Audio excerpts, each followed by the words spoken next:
ñu am un cadre de vie boo xam ne day méngoog li gën ci àdduna loolu moom mooy message bi ñuy adressé waa Ziguinchor particulièrement kon ñu ngi leen di gërëm di leen sant je crois que ce que vous avez posé comme question je commencerai par remercier tout le monde. J'ai oublié de le dire en version wolof, à commencer par l'imam Ratib, l'imam Diago, qui est une connaissance de très longue date. Je crois que déjà vers les années 90, quand je revenais de l'université, il m'invitait à la radio Sud FM. On faisait des émissions. Donc on se connaît depuis très longtemps. Son sermon, comme je l'ai dit lui-même, il dit que je dis l'imam Diago est tout resté égal à lui-même. C'est un sermon très évocateur par rapport au contexte. Le mois de Ramadan, comme il l'a dit, c'est un mois qui a été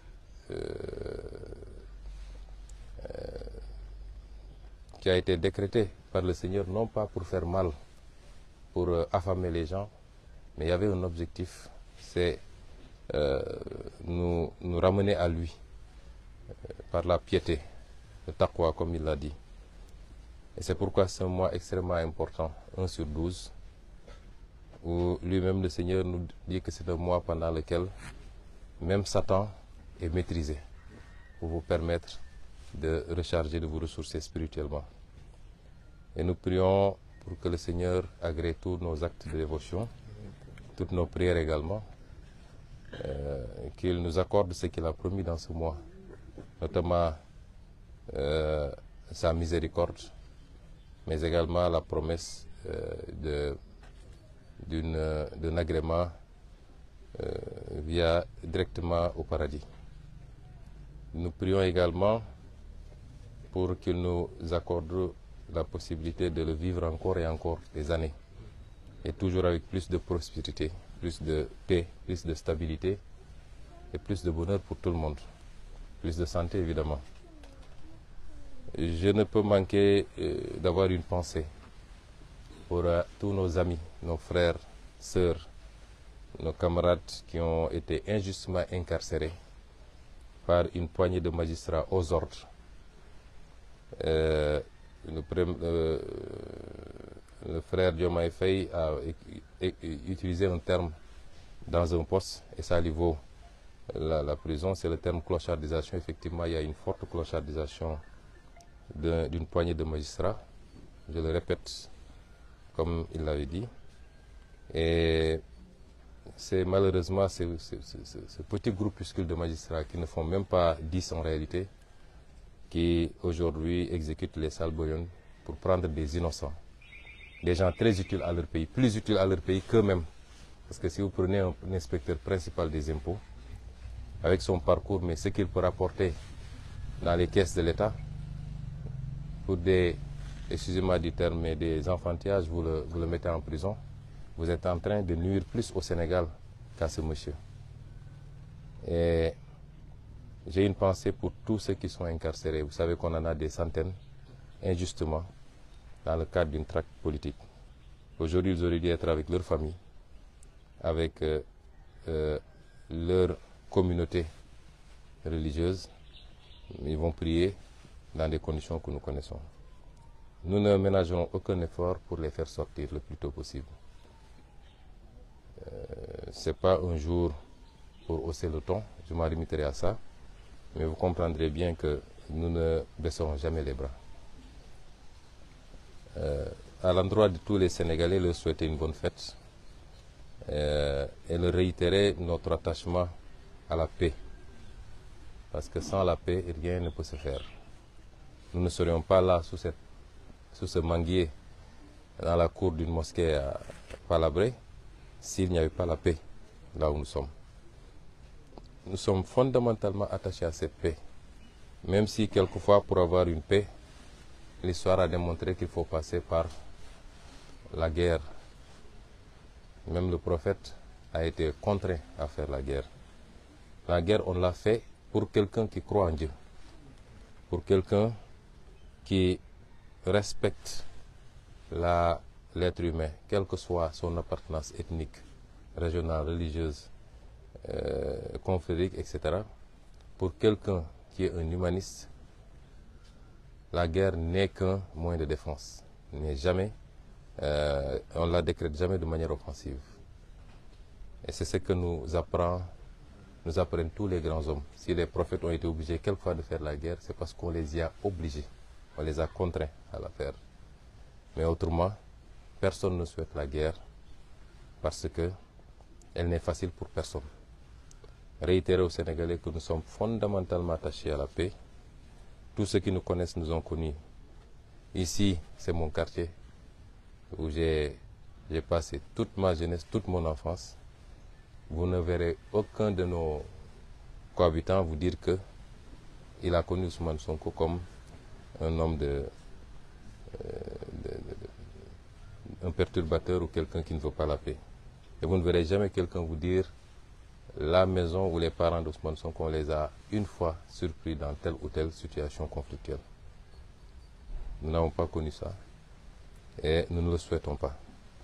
Nous sommes donc fondamentalement attachés à cette paix. Nous la souhaitons, nous y travaillons tous les jours. Mais pour faire la paix, il faut être deux. Et si on continue à nous contraindre à nous défendre, nous serons obligés de nous défendre. Nonobstant, malheureusement, une situation que tout le monde constate et déplore, c'est sur toutes les lèvres.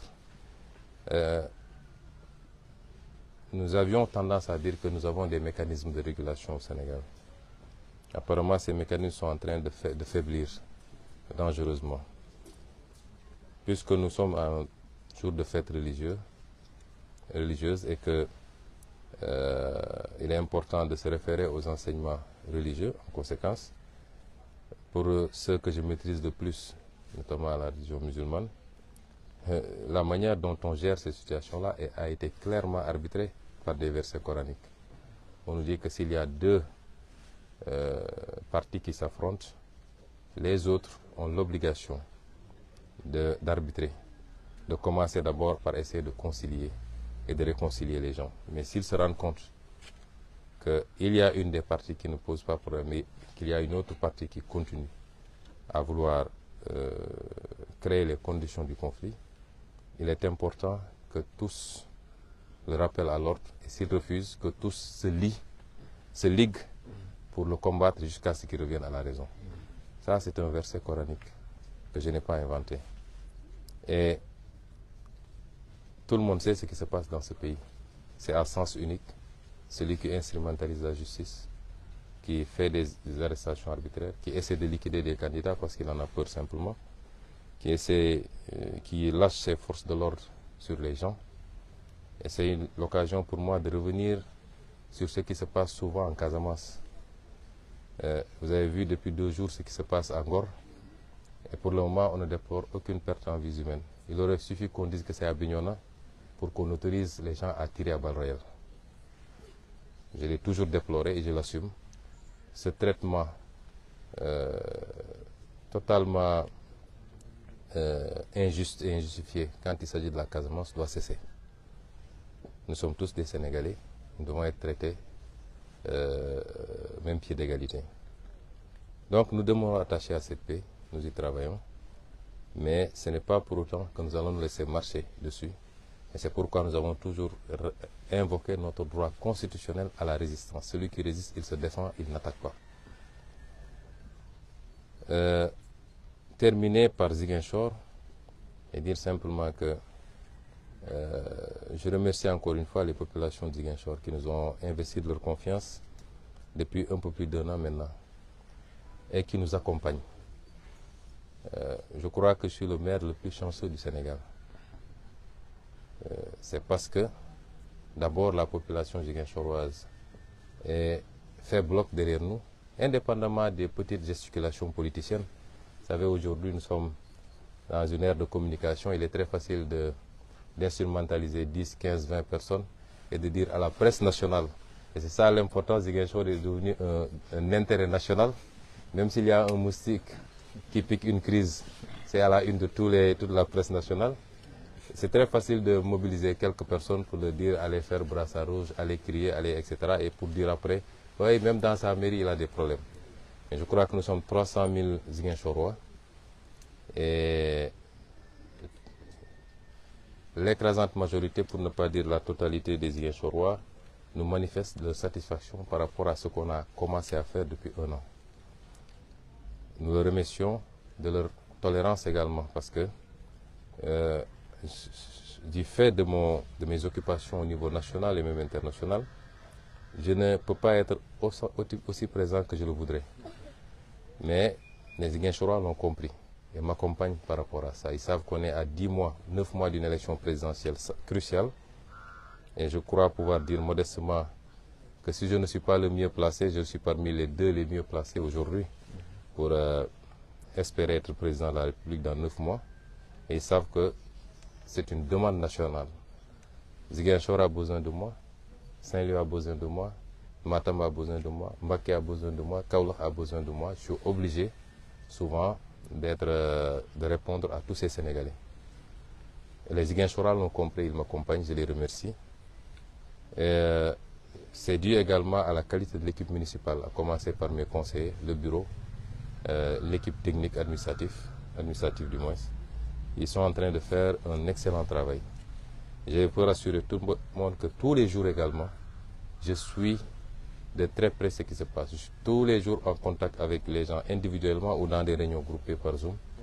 Et nous prenons les décisions qu'il faut pour la ville. Et je terminerai par annoncer à ces Ziguinchorois d'ailleurs que dans quelques jours, le mercredi, Inch'Allah, nous allons lancer les 12 grands chantiers de la mairie. Et c'est des chantiers infrastructurels, mais également des chantiers allant dans le sens du financement. Mais nous avons opté pour des infrastructures structurantes. Faire des choses qui soient utiles pour tout le monde, qui soient utiles pour les populations, pour les professionnels, mais également pour la mairie. Et c'est pourquoi, parmi lesquels je vous citais quelques-uns de ces grands chantiers, aujourd'hui nous avons un problème d'infrastructure sportive. Je crois que le stade Aline Sitoé devrait être incessamment d'ailleurs fermé, et même le Casa Sport devra en ce moment recevoir à Dakar. Alors, nous avons opté pour refaire totalement le stade Jules François Bocandé et le mettre aux normes qu'il faut, avec une pelouse synthétique, une piste d'athlétisme, refaire les tribunes, l'éclairage, mais le terrain de basket également et les terrains de handball et de volleyball. Nous avons aussi décidé de construire 2 nouveaux marchés, mais de réhabiliter aussi les autres marchés, notamment le marché Baneto et le marché Mariama Diédhiou, marché HLM. Nous avons décidé de lancer un certain nombre de travaux de pavage et de réfection des routes existantes. Nous avons décidé également de construire 2 nouveaux marchés. Un marché aux poissons à Boulodi et un autre marché aux fruits et légumes qui sera sur le boulevard 54. Et nous avons aussi le projet d'aménagement d'espaces verts. Parce une ville doit respirer. Aujourd'hui, c'est le même problème pour Dakar d'ailleurs. Si vous voulez sortir avec votre famille ou seul pour aller vous promener, aller prendre de l'air quelque part, vous avez du mal à trouver un endroit à Ziguinchor. Et nous voulons pouvoir offrir des cadres comme ça. Nous avons ciblé pas mal d'espaces. Nous allons commencer avec 4 ou 5 espaces dans un premier temps et graduellement en faire d'autres pour que chaque quartier à Ziguinchor puisse disposer d'un espace comme ça, plus des plateaux sportifs au niveau des quartiers. Et il y a aussi l'éclairage public. Une commande va être lancée dans un premier temps de 1500 lampadaires solaires qu'on va déployer évidemment par ordre de priorité par rapport aux besoins. Et il y a enfin l'économie sociale et solidaire. Puisque nous avons atteint l'enveloppe minimale qu'on s'était fixée, c'est-à-dire les 100 millions pour commencer à tourner avec des fonds revolving, financer la petite économie, hein, mais aider les gens à avoir au moins un petit capital et démarrer une activité avec comme cible principale évidemment les femmes, pour ce que nous savons tous, mais également cette jeunesse que nous voulons de plus en plus appeler à se prendre en main par l'auto-emploi. Il suffit juste de la pousser et de l'aider un peu. Donc c'est entre autres quelques-uns des grands chantiers que nous allons lancer et nous espérons pouvoir les réaliser le plus rapidement possible, en tout cas dans des délais très courts, pour le bénéfice des Ziguinchorois. Donc nous souhaitons à tous une très bonne fête et nous prions pour que le Seigneur nous accorde encore la possibilité de la fêter des décennies encore. Inch'Allah. Merci beaucoup. Merci.